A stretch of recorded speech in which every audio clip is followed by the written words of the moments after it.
Here we go. Hello, everyone. This is Anna, Bruno, Dogramadia, Loshigia, whatever you want to call me. I don't care. Coming from New York. I would like just to ask you guys one very important question. Ruslanjan, when you have the syndrome, so-called the laziness panic, when you don't want to do something but you have to do it, what are your motivations to start doing something? Do you have any techniques or any tools for self-motivation? The different cases happen. If the motivation is for money, I don't want to do something that is related to money. Money is the motivation itself.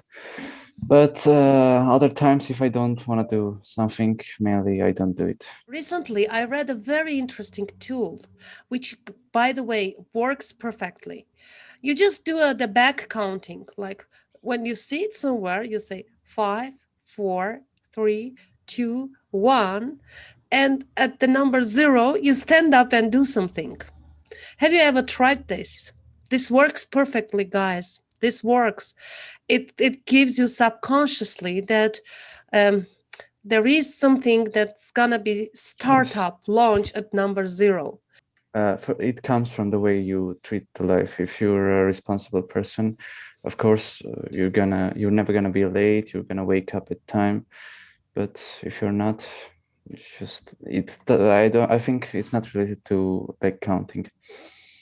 One of the reasons we came to this world is self-perfection.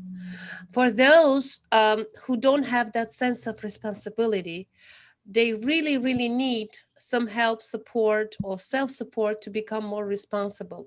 What would be your advice? How to become more responsible? So, a couple of years ago, I used to literally be like this one of those tiger moms, I would constantly was on top of him. Do your homework, read, da da da. I was literally checking everything on him. And my husband kept saying, at some point he has to become more independent. Are you going to be there in college telling him what to do? Are you going to help him with his homework? So then when I got sick, I had no way of keeping track of them. I have 3 kids, but this particular one child especially is extremely, extremely needy. So I decided, you know what, let him figure it out on his own. Let him, if he wants to be lazy, if he doesn't want to complete his assignments, let him not complete his assignments. He's going to fail his class and then he's going to learn from consequences.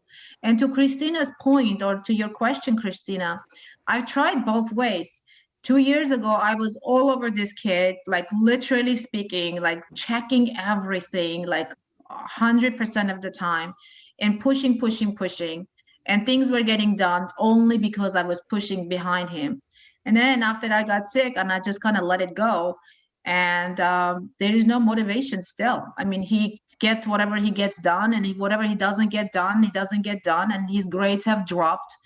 And I said to him, we've had many conversations with him. He's a teenager, he's almost 14. And I'm like, listen, if you don't work hard now, there are consequences to be paid. You will end up having to struggle down the road. So it's your choice. You either work hard now or you work hard later. The kids have all these devices from a very, very young age, and it's very distracting, and it actually has a negative effect on their brain and their growth of their brain, I guess.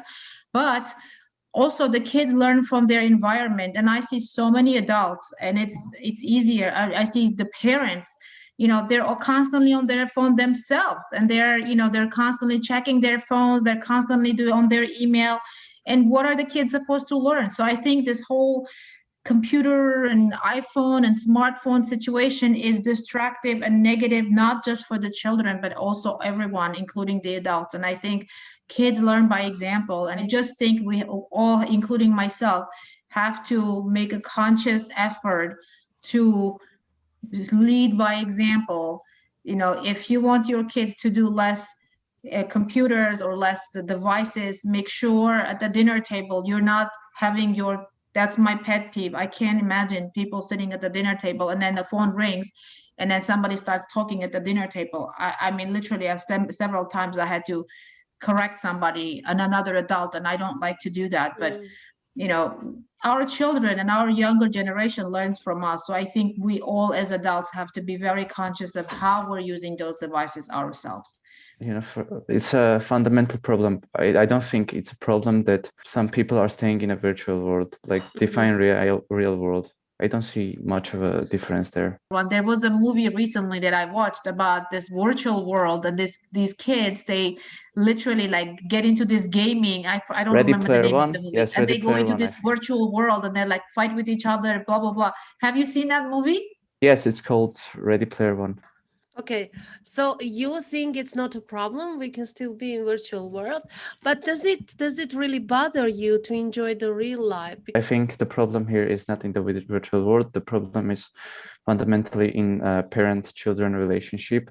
The video games and the movies, all this stuff give you quite an experience. Tell us how your experience in gaming helped you in a war Well, situation, because this is first of real all, life. it helps you psychologically because playing so many games and doing so much fun stuff in those games makes you treat them easier, all this stuff.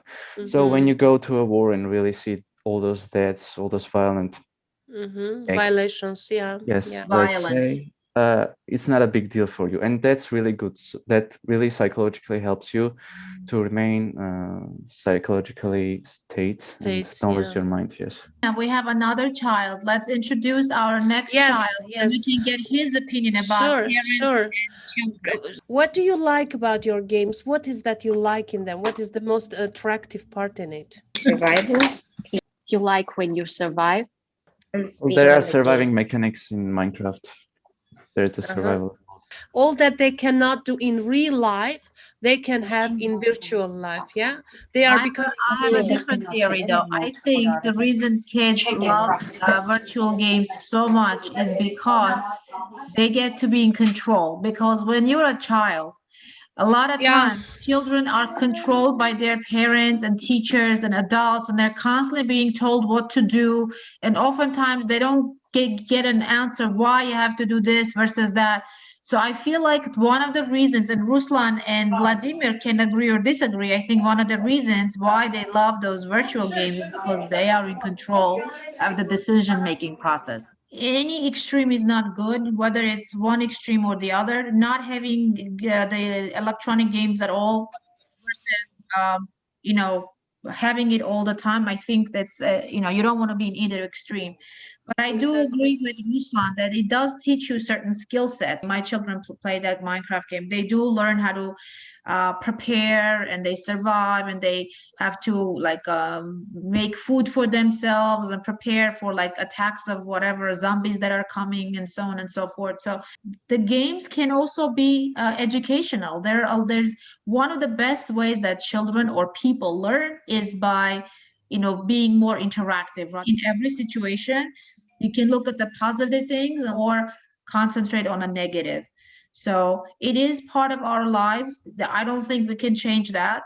And the best thing we can do is to try to figure out how do we cope with it, as best as we can to eliminate the extremes.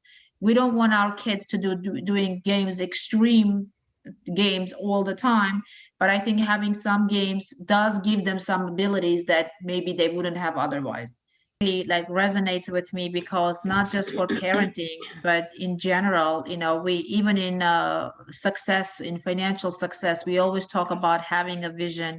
Even for retirement, when as a financial planner, when I work with my clients, we always talk about vision, and I always tell them, close your eyes and imagine, like, just envision your retirement. Where do you see yourself? Like, we live in New York, which is a very expensive state, but there are other states in the United States that are less expensive. So a lot of my clients, we talk about, do you see yourself in Florida or in sunny Florida, or, do you want to stay in New York? Like, envision what you want to do, visualize it, because that's really the first step. Because if you don't have an end result that you're striving for, you don't know when you get there. That's really, really, really important. So it just shows that in every part of your life, whether it's parenting, whether it's self-growth, whether it's financial success, I think having the visualization and having the vision is really important. Thank you so much.